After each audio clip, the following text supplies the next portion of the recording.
Hey everyone, in today's video we're going to be looking at the physical exam for the head, the face, and the eyes. We'll go through the approach to the patient, we'll go through the rubric that you have, and give you some pro tips along the way. So stay tuned.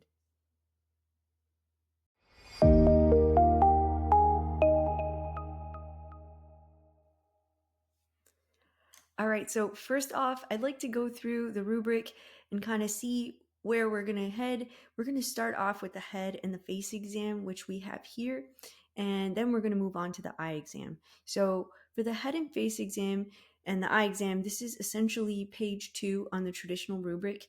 Now you'll notice that on this rubric that we have here in front of us, it's actually 2 and a little bit just because of the annotations and the things that we need to say. But on the traditional rubric, it will be page 2.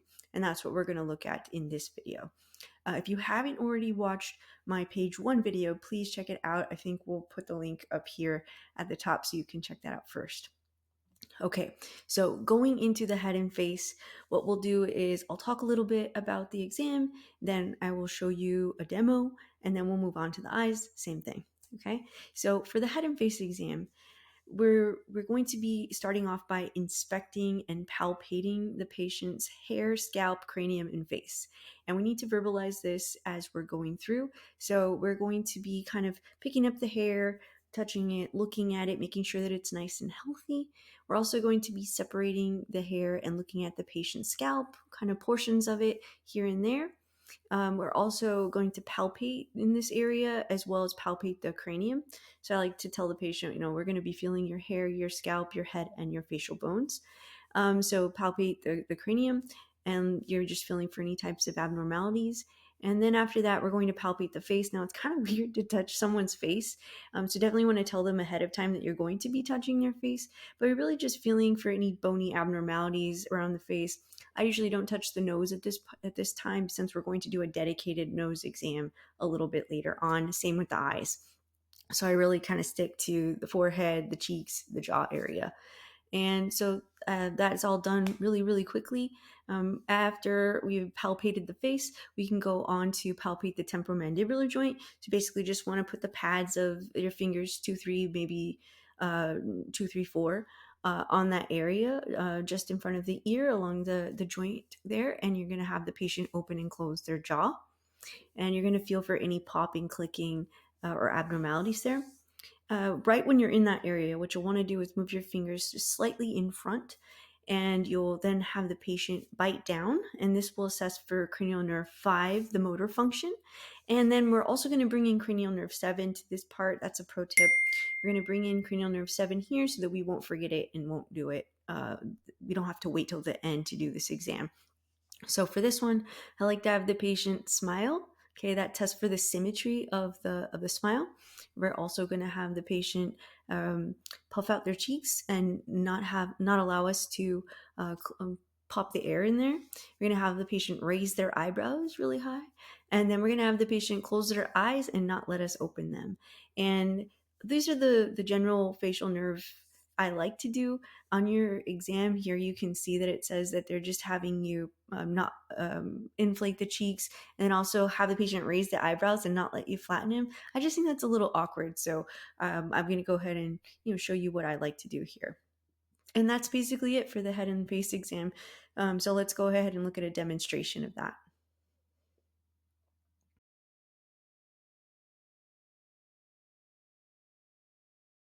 All right, now we're going to go ahead and assess your hair, your scalp, your skull, and your face. Okay, so I'm just going to look and palpate, looking at your hair. Any issues that you've noticed? No. Okay, just kind of looking at the hair. And now I'm just going to palpate your head. Good, and your face. Very good. Now if you could just open and close your jaw. Very good. Good. Now bite down as hard as you can. Very good. Now smile really big. Good. Stick your tongue out. All right. Very good. Puff out your cheeks really big. Don't let me pop them. Okay. Raise your eyebrows. Okay. Close your eyes and don't let me open them. Very good. All right. And that's it. All right, now that we've had the demo of our head and face exam, we are going to move on to the eye exam. Now, I will say that the eye exam requires just a little bit more skill than what we've seen up to this point. And so there are some items within this that I'm going to recommend that you actually practice and gain some skill with. By no means am I an ophthalmologist or an optometrist, but it is really a good idea to get good at these little skills. So we want to start off here within the rubric with the visual acuity. Now, you might have one of these two Snellen charts. So this one here is a 6-foot Snellen chart, and this one here is a 14-inch Snellen chart. So that's the distance you're going to get away from the patient. And as you can see, it's a combination of letters on this side, numbers on this side.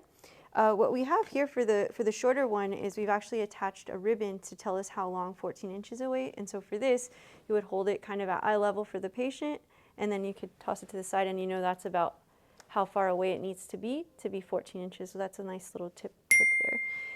The 6-foot one, you can use the tile floor. So each tile is about a foot, and you would want to get 6 feet away from where the patient is sitting. So it's 1, 2, 3, 4, 5, 6. I would stand back there and hold it. Now, when we're holding these, also we want to be able to look at what they're reading at the same time. So I would hold it like this so that I can see it at the same time that the patient is seeing it and make sure that they're reading correctly. Okay. So I'm going to have them cover their left eye, and I'm going to tell them to read from left to right the smallest line that they can see. 5, 6, 3, 2, 9, 7. Great. Now they're going to switch and do the other side. 5, 6, 3, 2, 9, 7. Okay, and I'm going to ask them, are you wearing any contacts? No. Okay, so that would be 20/20 uncorrected. Okay. Moving on, then we're going to do visual fields by confrontation. That's the little wiggly fingers thing. This one, you're going to have to get really close to the patient, and sometimes if the bed is a little bit higher, it's kind of like almost, you might need a little stool or something, but just make do. So for this one, I'm going to instruct the patient to look straight ahead. I'm going to tell them that I'm going to come from behind, and you're going to see my fingers wiggling, and as soon as they see it in their peripheral vision, they should say yes or let me know. Okay, I'm going to do it in 3 different places. So I usually start like this. Yes. Okay, and you have to start pretty far back. Yes. And then? Yes. Good. All right, so those are the 3. Make sure that you start far enough back, because if not, then you're already in their peripheral vision when you start. And they say to pretend like there's like a fishbowl or something around their head and come around that way. And that's by confrontation. Okay, now next up on your rubric is going to be something you need a light for, but I'm going to give you a pro tip. I like to do all the light things at the end. Okay, so I'm going to save it for the end. Don't let me forget. Next, we're going to look at inspection. So we're looking at the eyebrows and the lashes. For the lashes, we're looking for eyelash distribution. Okay, so that's all you're going to say. I'm looking at the patient's eyelashes, eyebrows, normal lash distribution. Then we're going to look at the eyelids themselves. So I have the patient open and close. Very good, just looked at the eyelids. Next is palpation. And for this, if you just go and touch their eyeball when they have it closed, they're going to flinch and we can hurt them. So what I like to do is ask them to close their eyes. I'd like to touch their face to kind of give them a warning, and then I'm going to gently palpate their eyeballs. I'm going to palpate for the lacrimal gland up in the temporal region and the lacrimal duct here in the middle. Okay, very good. Next up, I'm going to look at the conjunctiva and the sclera. So conjunctiva is the clear outer portion, the sclera is the white part of the eye. For this, I'm going to gently pull down, and I'm going to ask the patient to look up and to the left and to the right. Very good. And then I'm going to pull up here and have them look down. Good. So I'm looking at the sclera and the conjunctiva. On this same little region, there's the cornea and the anterior chamber. I'm also going to look at that when I do the light stuff. So again, remind me, don't let me forget. Then we're going to move on to the extraocular movements.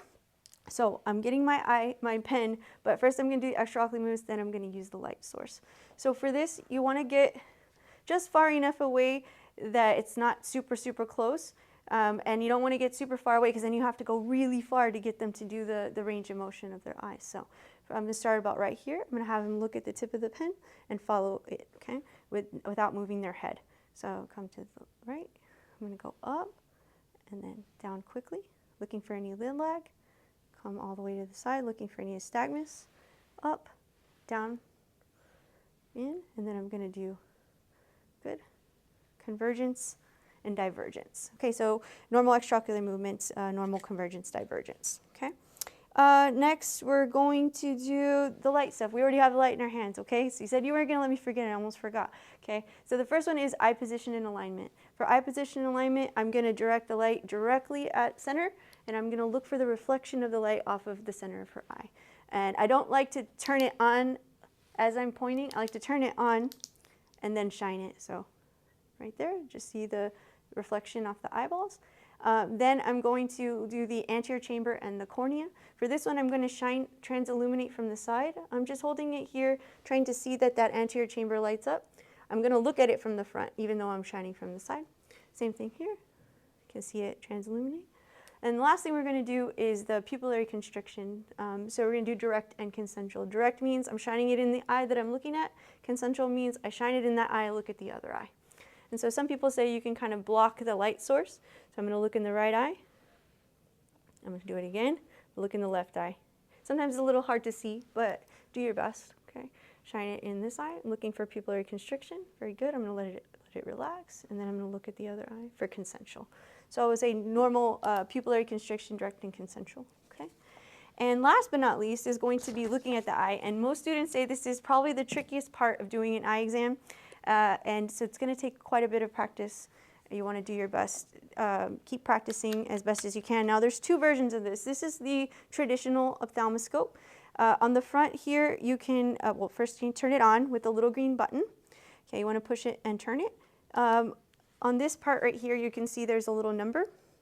We want to set that number to 0 before we get started. That's the focus, coming near and far to keep everything in focus. On the front of it, we have this, which changes the light source. So you can see that right now it's at a target, so you can change it to a slit or blue light, a small light, a bigger, and the biggest, and then back to the target. So I like to use the biggest light without the target. Okay. Another thing that's on here is you can change the color of the light to a green light, but I just like to leave it right in the middle setting there. Okay, so those are your settings. The way that you want to hold it is you kind of choke up on the handle, put your finger on the focus so that you can turn it as you're looking. Now this is best done with the eye dilated and with the lights off, but we don't have that. We're not going to do that in the practical, so just practice this way. For this one, you're going to come in at, they say 15 degrees. I don't really know what 15 degrees is, but from this side, and I like to kind of gauge my distance because you're going to have to get really close to the patient. I'm going to hold it up.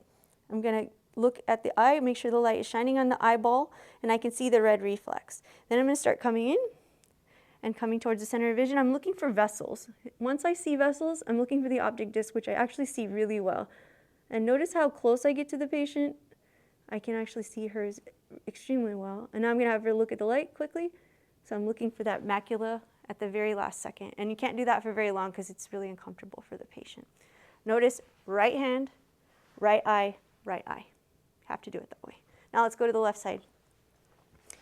Left hand, left eye, left eye. And sometimes it's a little hard to get coordinated. If you can't close your eye, you can close your own eye with your hand if you need to. So for this one, I'm going to do this from the side again. I'm going to look, catch that red reflex, and I'm going to come in. Again, if I need to, I can change my focus, but I see pretty well, and I can actually see her disc really, really well. She looks great. Okay, and I'm looking, can you look at the light? Good. So I caught just a quick glimpse of her macula, and I also looked at the vessels, fundal structures. What was the third thing that I was looking at back there? There's the optic disc. Oh, I said I saw that, and I did. And that's about it. So for the eye exam. Right, and that pretty much completes the eye exam. So here, let's do a quick demo of the eye exam so that we can see how it would look like in the real practical situation.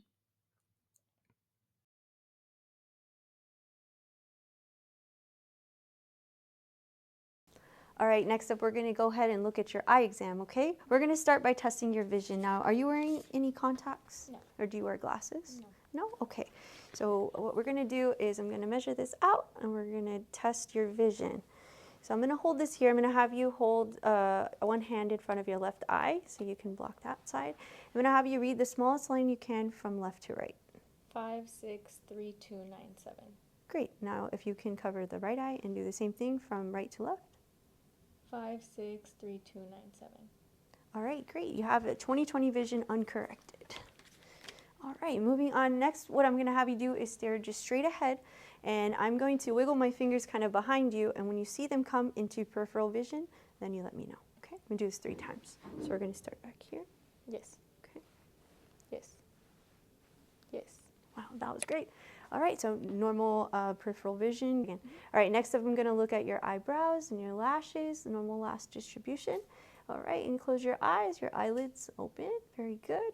Next up, I'm going to gently touch your eyes. So if you can close them gently, I'm going to just palpate here on your eyeballs, up on your gland, and right here on your duct. Very good. Now I'm going to look at your conjunctiva. If you could just look up for me. Good, to the left, right. And then I'm going to have you look down. Good, just sclera conjunctiva look nice and normal. Next up, we're going to do the extraocular movements. Okay, so I'm going to have you stare at the tip of my pen and follow it without moving your head. Okay, so right here.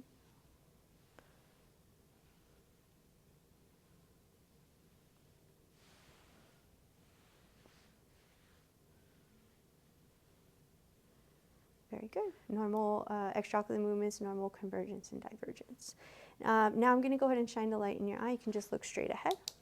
So normal eye position alignment.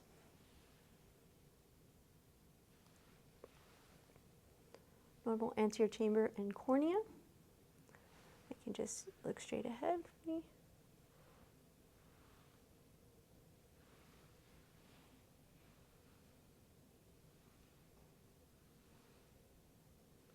Normal direct and consensual pupillary constriction. All right, last but not least, we're going to take a look at the back structures of your eyes, like inside your eye, okay? And it is going to be a little bit bright, so just bear with me. I'm going to ask you to just kind of pick a spot on the wall over my shoulder and stare at that, okay? All right.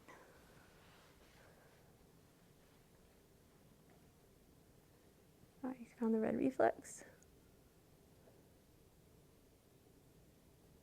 All right, look at my light. Very good. All right, let's take a look at the other one. Okay, very good. Got the red reflex, looking at the optic disc, the vessels, and then look straight at my light, and the macula. Quick look. All right, that concludes the eye exam. Next, we'll move on to the ear exam. All right, and that concludes page 2 of the patient encounter rubric. So basically we just went over the head, the face, and the eye exam. I hope this video was helpful and gave you some key tips and tricks to succeeding and excelling at your physical exam skills. If you have any tips or tricks that I didn't share that you think would be helpful, be sure to comment below and share them with your peers. And I will catch you in the next video where we will look at the ENT exam, including the ears, nose, the throat, mouth, and the neck. So stay tuned for that video. Thank you for watching this one, and I'll see you in the next one.